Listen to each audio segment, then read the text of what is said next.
His salary goes into an account that doesn't exist, in a country he's never lived in. He is sitting right now in a cafe in a city you've been to, reading a newspaper in a language that is not his first, living under a name that is not his own. His real employer has no record of him. Not officially, not on paper, not anywhere a court could find it. He is a Mossad Katsa, a case officer, and he earns $6,500 to $9,000 a month. Tax-free. That is the safe version of this career. Here's what nobody makes a video about. It's not the operations that are classified. It's the ranks. You can find dozens of videos about what Mossad has done Munich, Dubai, the pager bombs.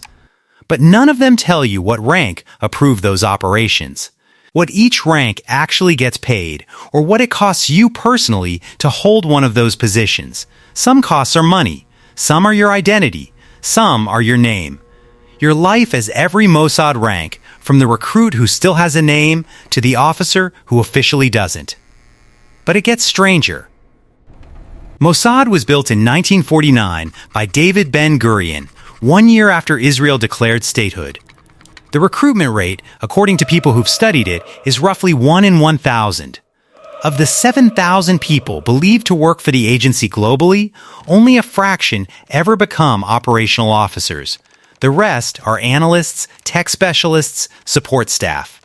The ones who go operational, who actually leave Israel and run assets in hostile countries, those are the people this video is about. And the first rank on the ladder is the one most people don't survive. You got through the psychological evaluations, the language tests, the background investigations that go back 3 generations of your family. Congratulations, you are now a Tzohar, a Mossad cadet, and you earn approximately 9,800 Israeli shekels a month. That's roughly $2,800. Less than a teacher in Tel Aviv. The training program is called the Mossad Academy, and it runs for approximately 1 year. You study Arabic, Farsi, or Russian, whichever hostile country you'll eventually be assigned to. You learn surveillance detection routes, how to spot a tail, how to lose one, how to confirm you're clean before meeting an asset without making it obvious you're checking. You learn how to construct a cover story that holds under 5 hours of conversation with a stranger at a dinner party. And in the final months, they run live drills real city streets, real strangers, real surveillance teams following you without warning. You don't know when it starts. You don't know who's watching. That's the point. You also learn something they don't advertise. You learn how to be somebody else so completely that you forget which parts are real. There's a psychological term for it, legend contamination. Mossad officers who spend years living a cover identity start to experience genuine confusion about which memories belong to them and which belong to the person they invented. A trainee learns to manage this from day one. The career is built on it. At this rank, you still have your real name on file. The Israeli government knows you exist. You go home on weekends. Your parents know where you work. That ends at the next rank. But it gets stranger. The Katsa is the operational backbone of Mossad. This is the rank at the center of the pager operation. On September 17, 2024, at 3:30 in the afternoon, a coordinated Mossad operation detonated approximately 5,000 pager devices in Lebanon simultaneously. 37 people died. Nearly 3,000 were wounded. The field coordination, the human intelligence that placed those devices, tracked the supply chain, confirmed the targets that ran through case officers. Katsa, 60 Minutes interviewed 2 of them. They called them Michael and Gabriel. Not their real names, not their real voices. What 60 Minutes didn't explain is what a Katsa actually is in the hierarchy. A Katsa is a field intelligence officer assigned to a station in a foreign country. They recruit and run human assets, local contacts who feed them information. They operate under official cover, meaning they're attached to an Israeli embassy or trade office with diplomatic immunity. They cannot be arrested. They can be expelled. Salary at this rank, approximately $6,500 to $9,000 per month, plus a foreign posting allowance that varies by country risk level. A Katsa posted to a low-risk Western country earns less than one posted to Beirut undercover. Iran posting, full pay, isolation bonus, and a life insurance policy registered in your cover name. And here's the part that gets quietly left out of every documentary. A Katsa with diplomatic cover is the safe version of this career. The unsafe version is the next rank. But it gets stranger. Official cover means your embassy knows where you are. An illegal has no embassy, no diplomatic passport, no immunity from arrest, no backup if the operation goes wrong. An illegal called a deep cover officer inside Mossad operates entirely under a constructed civilian identity. They are, on paper, a German engineer, a French university lecturer, a Turkish import businessman. They have real documents, real employment history, real tax records in the cover country. The Israeli government, officially, has no record they exist.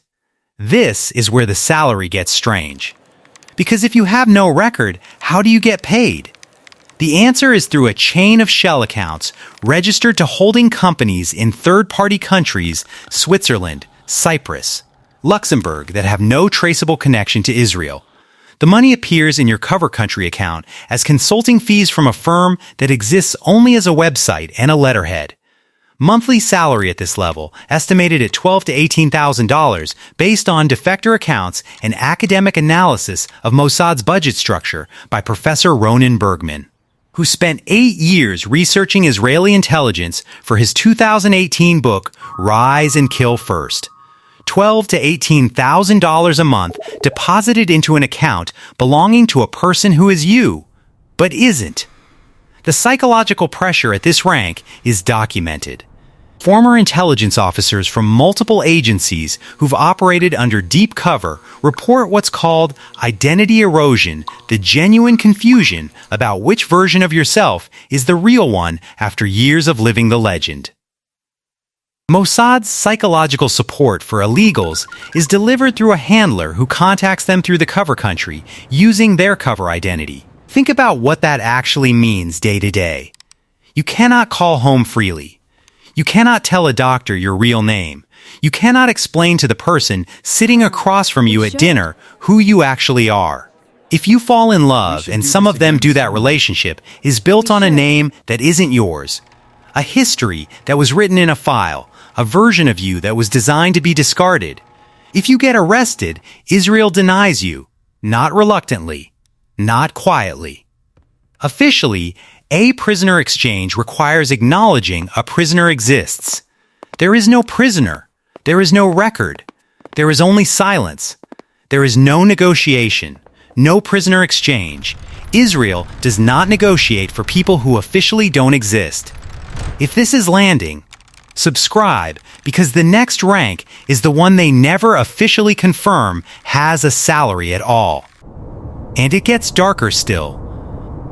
Above the illegals and the Katsas is the Division Structure 8 operational directorates that run the actual machinery of Israeli foreign intelligence. The one that matters for this video is Caesarea. Caesarea is Mossad's primary human intelligence directorate.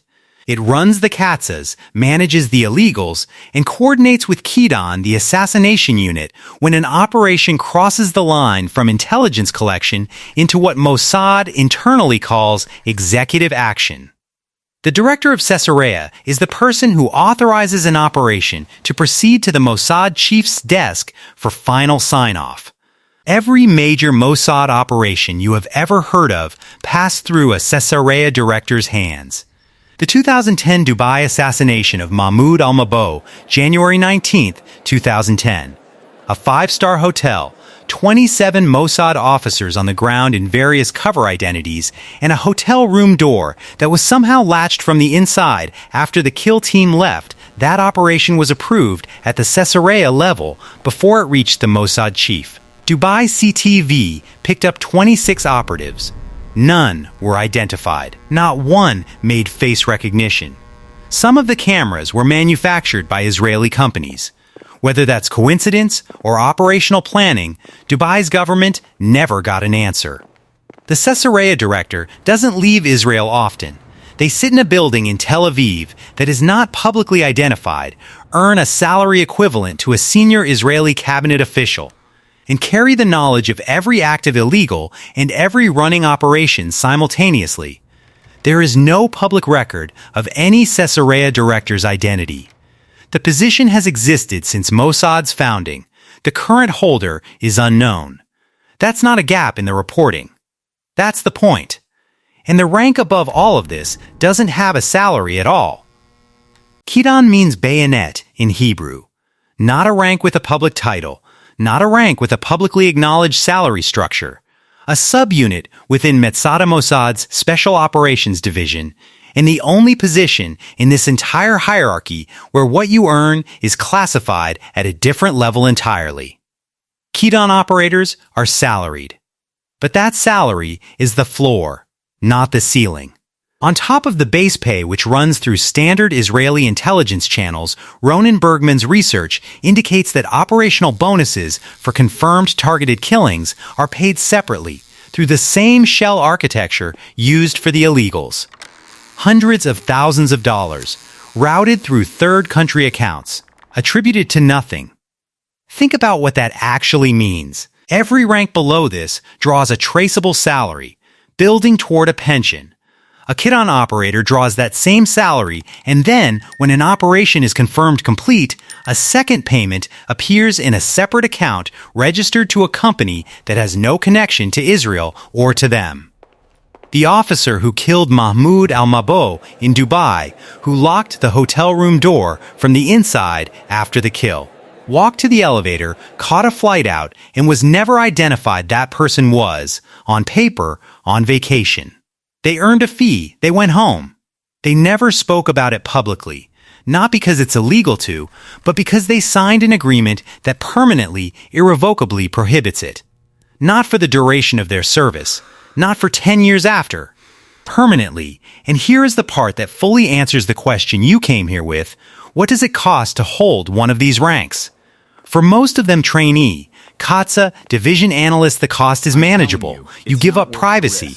You give up the ability to talk freely about your work. You move a lot. Your relationships are complicated. It's a hard career. But you're still you. For the illegals, the deep cover officers, the cost is identity. You spend years, sometimes decades, being someone else so completely that reintegration back to Israel is its own psychological process. Mossad has a formal decompression program for returning illegals. It takes months.